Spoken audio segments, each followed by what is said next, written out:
Great story. I have heard it before, but for our viewers, I want to hear it again. How did you get started in real estate? Well, the way I got started, first I was born in New York City. And being born in New York City, you kind of see every big building known to man. And I was always curious, how did these big buildings ever be created? How did somebody buy it? How did somebody finance it? How did it occur? So when I was going through school, I was in what they call the SLD program, which is Slow Learning Disability, a.k.a. Boom Boom class. I can relate to you. I was in that class myself. Okay. I remember you then. So I was in that class, and it was very dramatic for me. I was there from 1st grade to 11th grade. And I'll never forget the sign on the class in 2nd grade.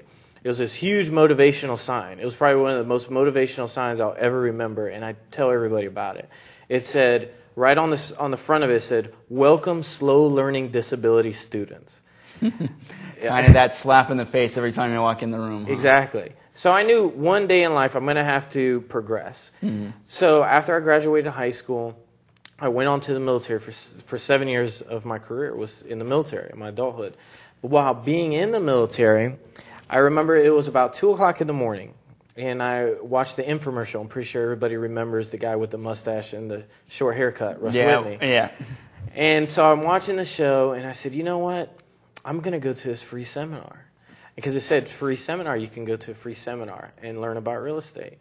And I said, okay, well, I'm going to go. So when I went to the free seminar, after paying $3,500 for the free seminar, I was like, you know what? I was the only one to buy a property at the seminar. Wow. So first of all, the free seminars are very rarely completely free. Exactly. As we know. But I think do you think that's bad on their part, or do you think as long as you know what you're getting into, that everybody's time is of value, so they're probably going to try to get you to buy something when you go to their seminar? I believe right now, at the stage of my life, I used to get really ticked off at people. Oh man, they're trying to take your money.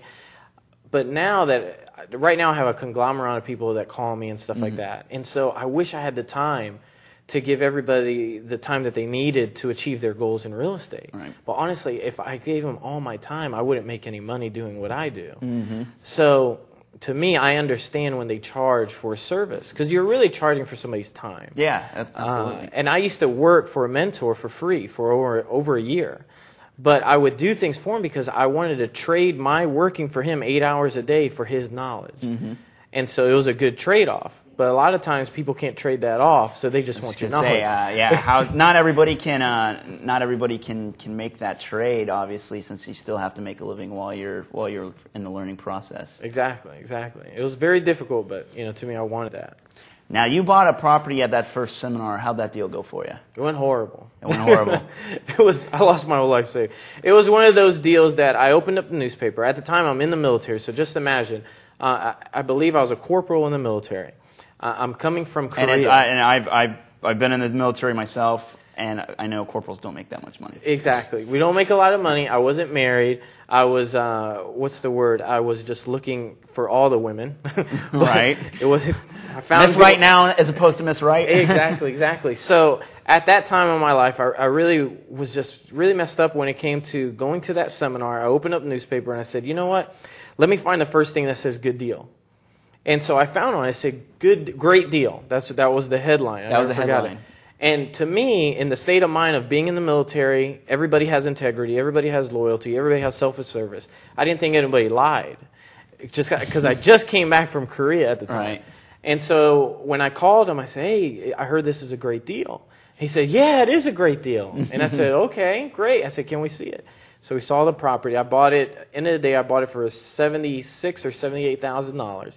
It was a property in South Tampa, 6614 Mascot. And I bought it. And that name is permanently etched in your mind. Oh yeah, I'll never forget. I'll never forget. It was a 4-bedroom, 2-bath home. I was so smart. I converted it into a 3-bedroom, 1-bath home with a carport.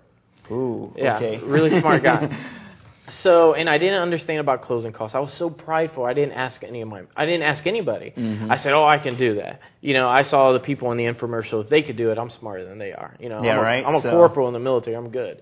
And it didn't work out at all. It didn't work out good at all. So you just totally lost everything. What happened is I sold the property, but I forgot about a couple things. 1, closing costs. 2, taxes. 4, my credit card payments that I had to pay the contractors that I actually took cashier's check to pay off of the credit card. All those things I forgot. So at the end of the day, I was actually negative $14,000. Wow. Yeah.